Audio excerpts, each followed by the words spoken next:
The past is now behind you. Release it and embrace new possibilities. A new path is now available to you. Follow it with faith. So, it's time to move on. Yun yung mensahe sa inyo mga kapiksi. Tapos na yung past, especially doon sa mga kapiksi natin na, let's say for example, meron kang ex-person, tapos hindi ka pa nakaka-move on, ex-relationship, ganyan. Well, it actually depends, no? Kasi there are people na gusto nilang bumalik yung person nila, and that's fine. Okay lang na pabalikin nyo sila, pero you have to release yung mga negative past circumstances nyo.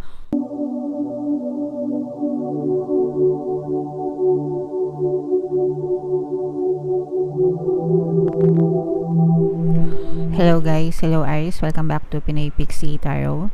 Ang pamagat ng ating episode for tonight is Oracle of the Month. Ito yung mga oracle messages natin guys para ngayong October para sa Aries, Sun, Moon, Rising, Sign, and Venus. Meron tayong tatlong decks dito guys. Ito yung para sa spiritual messages nyo, ito yung para sa life messages, and then ito naman yung para sa love life guys. Combination ng positive and negative energy, general reading lang. Kung ano yung mag-resonate, mga kapiksi, i-comment nyo na lang sa baba, okay? So, unahin natin tong spiritual message sa inyo. Ano yung mga mensahe sa inyo ng inyong gabay for October, Aries. We have the Great Gathering. It's all coming together. Intuitive hits. Soul Tribe. Ibig sabihin nito mga kapiksi, no, nakikialam, nagkakaroon ng divine intervention, yung mga spirits, yung mga nasa taas mga kapiksi, para gabayan ka sa tamang landas ng iyong pamumuhay. They are carving the path for you para ilagay ka sa tamang landas. Sometimes dito sa lupa or dito sa ating physical reality, maaaring nakaka-experience kayo ng mga challenges, pagsubok, problema, ganyan. Pero those are necessary para dalhin kayo ng inyong mga gabay para i-guide kayo sa tamang direction. Let's say for example, nandito ka sa path na to, pero na-experience mo na itong path na to, parang feeling mo ang daming problema, ang daming mga pagsubok, ang daming challenges. Ibig sabihin, parang nire-route ka ng mga gabay mo para pumunta dito sa direction na to, kasi itong direction na to, dito ka mapapabuti, dito magiging maayos yung iyong pamumuhay, dito ka magiging masaya. So, that's why nangyayari. May mga events na nangyayari, may mga circumstances na hindi magaganda na nangyayari for you habang nandito ka sa path na to, sa direction na to, para iliko ka ng landas. Nagigets nyo ba? Kasi diba, let's say for example, nagde-drive ka or naglalakad ka, tapos yung dinadaanan mo, diba, lubak-lubak, o kaya naman dead end, o kaya naman I don't know, ano pa ba, maraming humps, butas-butas, ganyan. So, ang gagawin mo, kung ikaw ang driver or kung naglalakad ka, maghahanap ka ng ibang direction, di ba? Maghahanap ka ng ibang direction, yung mas tuwid, yung mas walang traffic, yung mas maayos na daan, di ba? Para maging maayos din yung paglalakbay mo or journey mo. Ganun yung nag-unfold sa inyo right now, mga kapiksi. And nangyayari yon because yung mga spirit guides mo, they are guiding you to your right direction. So, listen to your intuition mga kapiksi. Always pray and always listen to your intuition because your guides are always guiding you all throughout. Alright? So, comment down below mga kapiksi if feeling nyo nakaresonate kayo dyan sa message na yan. Yung next na mensahe natin para sa inyo guys, ito naman ay mga life messages, no? Bubunot tayo dito ng dalawang cards mga kapiksi. Habang sinashuffle ko ito, panoorin nyo muna itong video natin regarding sa ating paano mag-manifest ng abundance video course. Kapiksi, sawa ka na ba sa mga struggles at hirap sa buhay mo? Masipag ka ba at masikap sa buhay ngunit hindi ka pa rin umaasenso? Ilang beses ka na bang nag-attempt magnegosyo at mag-invest pero palagi ka pa rin nalulugi? Sa pagkakataon na ito ay maaaring may subconscious beliefs ka na nagiging balakid sa iyong pag-unlad at pagyaman. Introducing, paano mag-manifest ng abundance video course. Dito ay matututunan mong ma-overcome ang mga balakid mo para tuluyan ka ng umunlad, umasenso, sumagana maging matagumpay, successful at maswerte sa iyong kabuhayan, pera, trabaho, negosyo, salapi at kaperahan ng bonggang-bongga. Dali, mag-send na ng email sa pinoypixietaro@gmail.com at simulan na ang iyong pagyaman ngayon. Alright, so mag-avail ka na ng course Kapiksi. Sobrang ganda talaga niyan. Pag natutunan nyo yung course na yan, magbabago talaga yung takbo ng buhay nyo. And magbibigay din ako guys ng 1 free Pampaswerte Subliminal until September 30. So mag-avail na kayo mga Kapiksi. Guys, sobrang ganda ng message para sa inyo. Ito yung mga live messages nyo. Yung una, we have the little and we have the arrow. So itong little na ito mga Kapiksi, ito yung mga small but meaningful transformation sa buhay nyo. Ibig sabihin, ito yung mga maliliit na bagay na nangyayari sa buhay nyo, but it will bring you big successes, big wins. Yung mga small wins nyo, yung mga small successes nyo, mga Kapiksi, nagbibigay yan sa inyo ng kumbaga accumulated na mga magagandang pagbabago sa buhay nyo. Alright?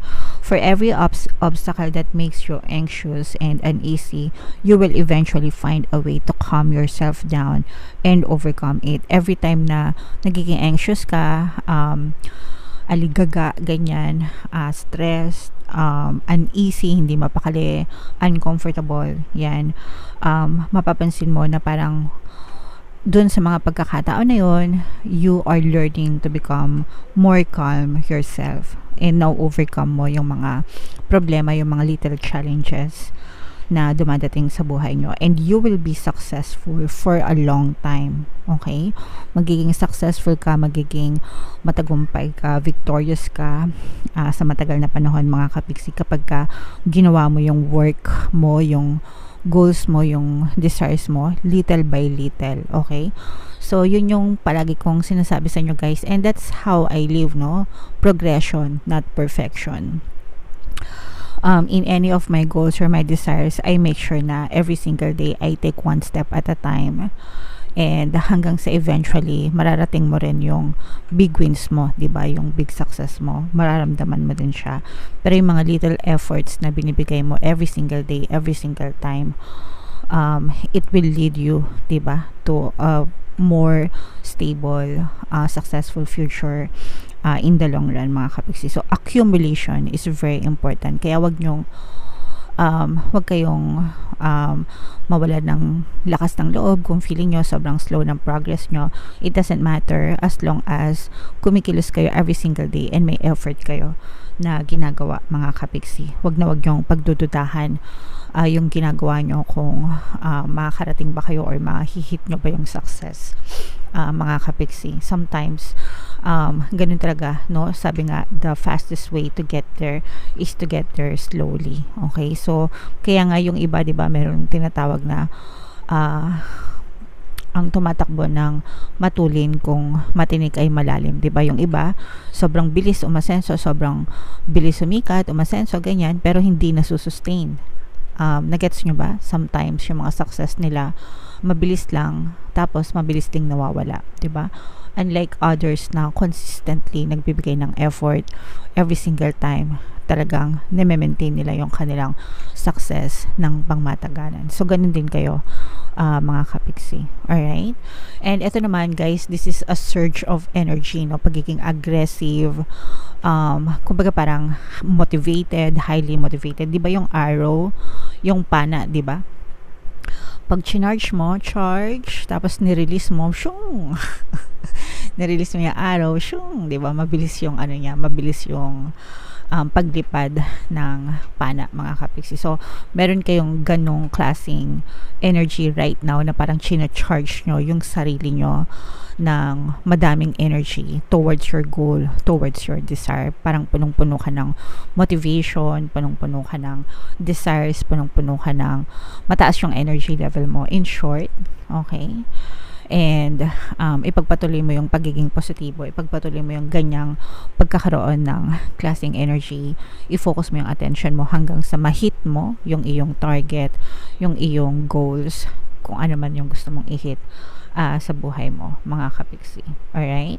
Okay, so sobrang ganda guys ng mga live messages nyo at saka ng mga spiritual message nyo. Sana naka-resonate kayo dyan.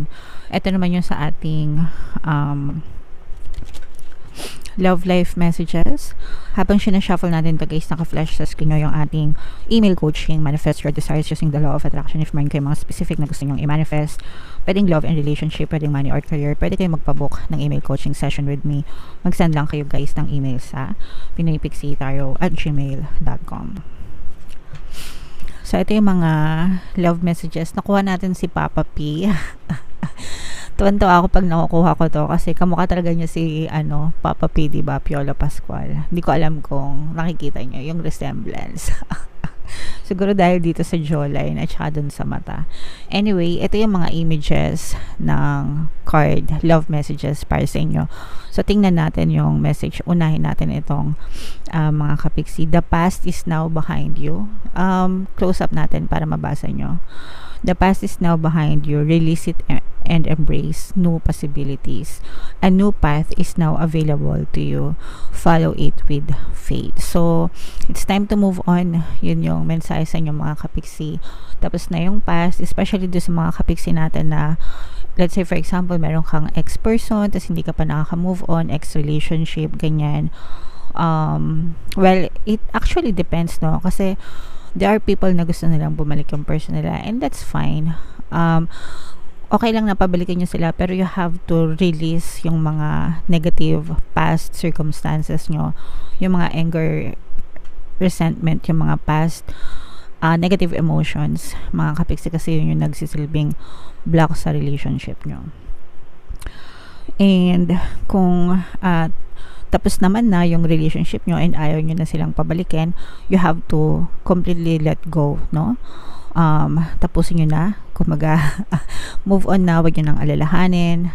It's just a memory, wala na siyang bearing sa buhay nyo. So let them go, and para i-welcome nyo yung bagong opportunity sa love para sa inyo, Aries. Okay, and then itong next message na to, don't make decisions based on guilt or what you think you should do, for it is only in being true to yourself that you can be true to others. So in layman's term mga kapiksi, magpakatotoo kayo sa sarili nyo guys. Okay, if feeling nyo wala naman kayong kasalanan, diba?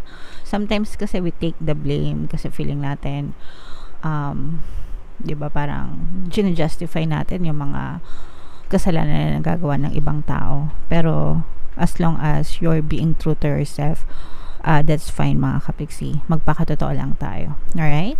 Okay, so yan yung mga love messages para sa inyo, Aries. Comment down below guys kung saang message kayo naka-resonate. Dito ba sa spiritual message, dito ba sa life messages, or dito ba sa love life message? Comment down below mga kapiksi. Ito yung ating 2024 pick a card version guys. Kung hindi nyo pa napapanood, panoorin nyo na. Super nice, super ganda. And ito naman yung ating success stories ng paano mag-manifest ng abundance video course. Thank you for liking, sharing, and subscribing mga kapiksi, and see you again next time. I love you all guys. Have a nice day. Bye-bye.